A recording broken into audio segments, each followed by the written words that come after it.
With the country closely following the election cycle here at home, the world witnessed a grim milestone in Gaza this week. More than 40,000 Palestinians have been killed in Israel's war on Gaza, according to the Gaza Health Ministry.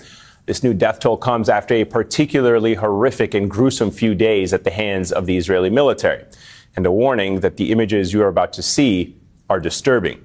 Last Tuesday, Israel's Channel 12 released a leaked surveillance video that appeared to show Israeli soldiers allegedly sexually assaulting a Palestinian prisoner at a detention camp outside of Gaza.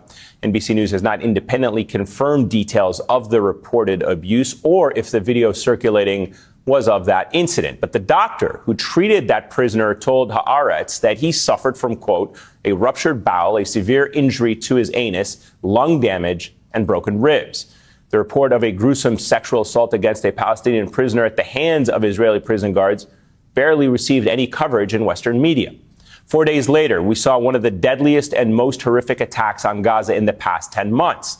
In the early hours of August 10th, as many Palestinians were gathered for morning prayers, 3 missiles tore through Al Tabain, a school turned shelter that housed more than 2,000 Palestinian refugees. This strike killed more than 100 people and injured dozens. The aftermath captured by an NBC News crew in Gaza. Witnesses recounted the horrific sight of body parts and limbs wherever they turned, and it was up to their loved ones to actually collect their body parts and put them in plastic bags. After the strike, the Israeli military said in a statement, quote, at least 19 Hamas and Islamic Jihad terrorists were eliminated. But according to an initial investigation by the Geneva-based human rights organization Euromed Monitor, which is on the ground in Gaza, there weren't any military operations or combatants at the school. And then, this Tuesday, another heartbreaking story emerged. It began as Mohammed Abul Qumsan, an evacuee from North Gaza, left the apartment where he and his family were sheltering. Even in the midst of this war, he actually found something to be happy about and thankful for. His wife, Jumana, a pharmacist, had just given birth 4 days earlier to twins. In recounting his experience to NBC News, the new father said while he was out picking up his children's birth certificates, a shell struck the apartment just minutes later, and his wife, 2 babies, and mother-in-law were all killed. Watch. ما كنتش عارف ايش اسوي او ايش بدي اعمل. ليش ماتوا؟ كيف انقصفوا؟ ليش انقصفوا؟ انا مش عارف. هي موجودة ضمن المنطقة الإنسانية يعني. كان نفسي أشوفهم أو أفرح فيهم زي أي أب بعيش بده أسرة وتحتويه وإنه يفرح بأولاده وأطفاله. نفسي كان أكون أب، كان ناطف قلبي أشوف أطفالي أو أفرح فيهم.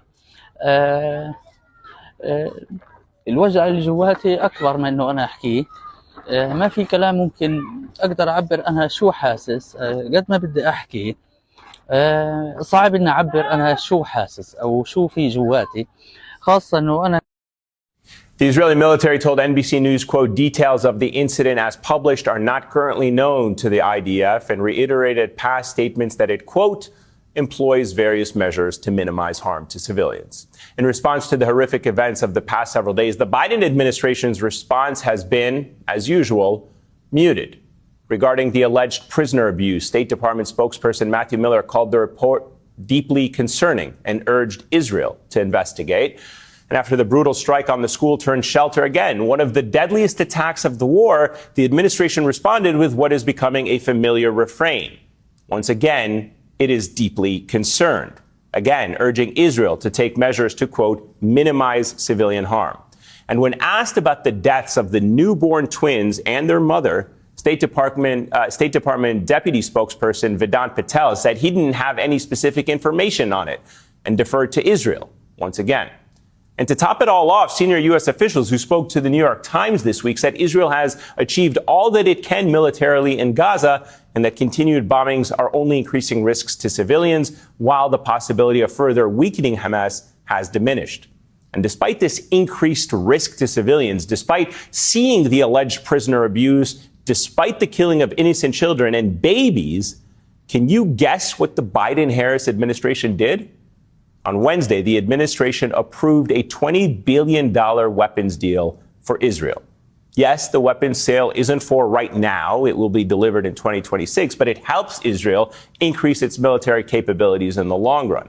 It guarantees a weapons stockpile that the U.S. has helped Israel grow for decades, regardless of which administration is in office, who the current prime minister is in Israel, or who is running the Gaza Strip. Deals like this indicate that the U.S. may have no intention of holding Israel accountable for what it has done and giving it tacit permission to do it again and again in the future. And actions speak louder than words. And over again, this administration has shown us that deeply concerned means absolutely nothing. And instead of holding Israel accountable for what critics have labeled as a genocide of Palestinians in Gaza, the U.S. continues to reward Israel with weapons and diplomatic cover.